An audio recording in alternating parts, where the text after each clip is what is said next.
Hello. This week we're going to take a look at how we got our Constitution and got to where we are today. We know our founding fathers, also known as the framers, well, they wanted independence and a fair government system. They wanted to serve as the delegates of our Constitution, and they worked hard to find an agreement that all 13 colonies could live with. They wanted strict legal limits on the use of power so that it would not threaten people's liberty. Additionally, they wanted self-government, which is the ability of the people to have a voice in how they were governed. So what fueled this framers' desire for independence? Well, the people were upset with Britain and the taxes that were being levied on them. You can see a few of the taxation laws below and also in your text. Taxing the colonies helped to finance the budget crisis in Britain, and this budget crisis came about due to the war with France. Furthermore, they desired juries by their peers, and they wanted the right to assemble without punishment. All those things were not possible under the current rule.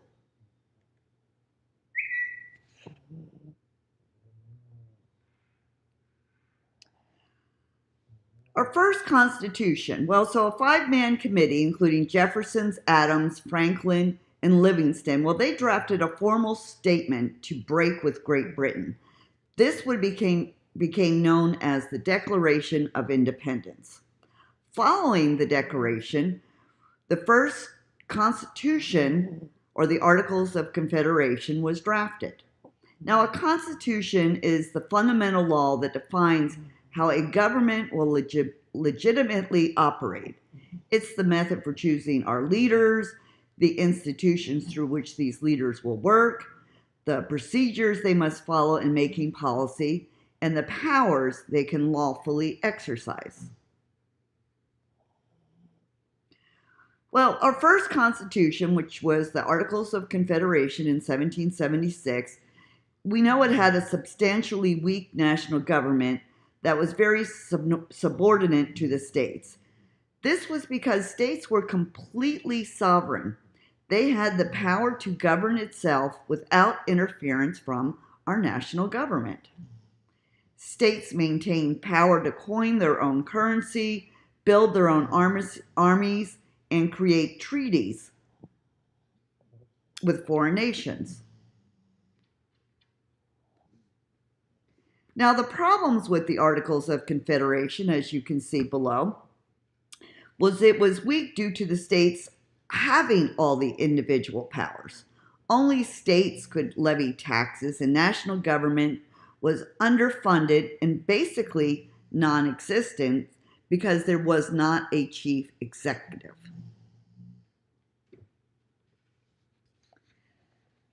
So, why this all changed was due to Shays Rebellion. The soldiers of the war had been promised that their land would not be confiscated for unpaid debts or back taxes if they went in service. Additionally, they had not received payment for their service in the war. Congress had no money to pay them, so as a result, taxes were levied on the farmland, and many were losing their farms, and some were even jailed for not paying their taxes. So the farmers, led by Shay, they armed themselves with pitchforks and protest on the county courthouse in the state of Massachusetts. But the national government was powerless to help the state. The revolt was eventually put down, but it became very clear that the sentiment of the farmers was spreading to other colonies, and the fear of anarchy began to rise, and the overtaking of the country became a real possibility. Well, Congress was too weak under the Articles to help the states, so as a result, pleas went out to Congress to approve an emergency meeting of the delegate in order to revise the Articles.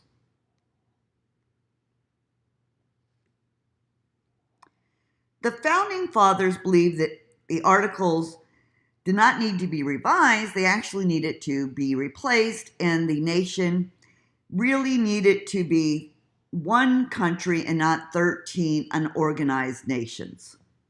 So the current Congress agreed to the convention out of the hopes to amend, but actually the delegates went in to replace. So they began drafting an agenda to draft up a new form of national government.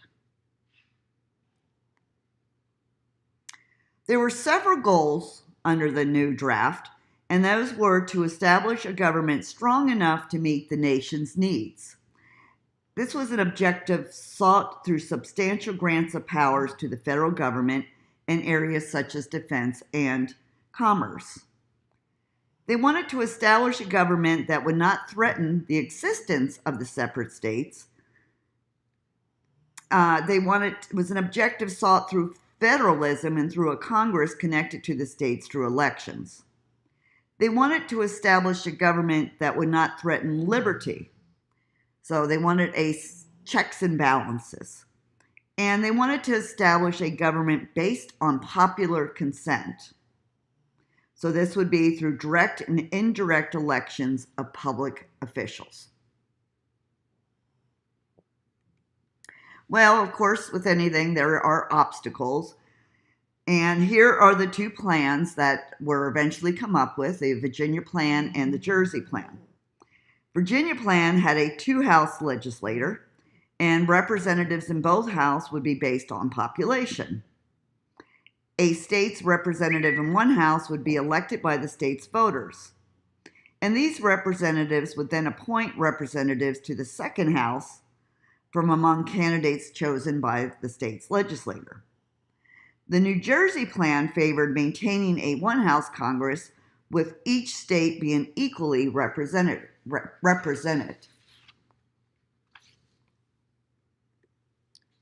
So we ended up into what you're probably familiar with as known as the Great Compromise. And this created the two chambers and the House and Senate that we have today, 435 in the House and 100 in the Senate. And this agreement worked very hard to satisfy not only the big states, but the small states as well. But of course, there was still a problem. And this problem was slavery. So how would the slaves be counted? Well, the Southern argument was that slaves, while they were not considered people, but were actually considered property, should be counted as people just for the purpose of apportionment in the House. The North, however, argued that slaves should not be counted as people because the Southern states did not recognize them as people, but as property, and therefore property could not be counted in the apportionment.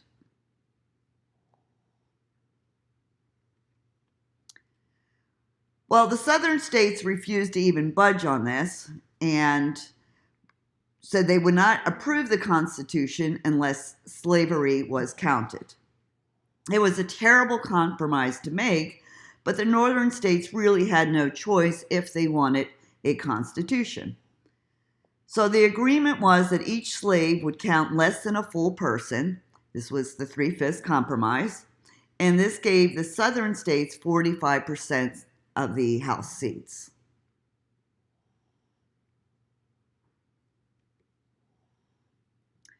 So at this point, you can see the differences between the two types of Constitution. The Articles was, one Congress, no real national leader. The chair was the president of Congress, 1-year term. And the new plan gave us a bicameral Senate, House, members based on population, and it would give us a speaker, president, and vice president. And these are just some of the differences. You can read more about that in your text. We still had the problem, though, of ratification. So although the Constitution was written, it still needed to be ratified, which means 9 out of the 13 states needed to agree on it. Those that were opposing it were known as the Anti-Federalists, list, and those in favor were the Federalist. The Federalists believed that by creating a stronger national government, the Constitution would enable the U.S. to survive among the competing powers of Europe and provide a sure safeguard for liberty at home. The Anti-Federalists feared that the new Constitution was doing nothing more than creating a new form of tyranny, especially since it lacked a Bill of Rights. So they advocated for Bill of Rights for the people, rights of the people, to be added in.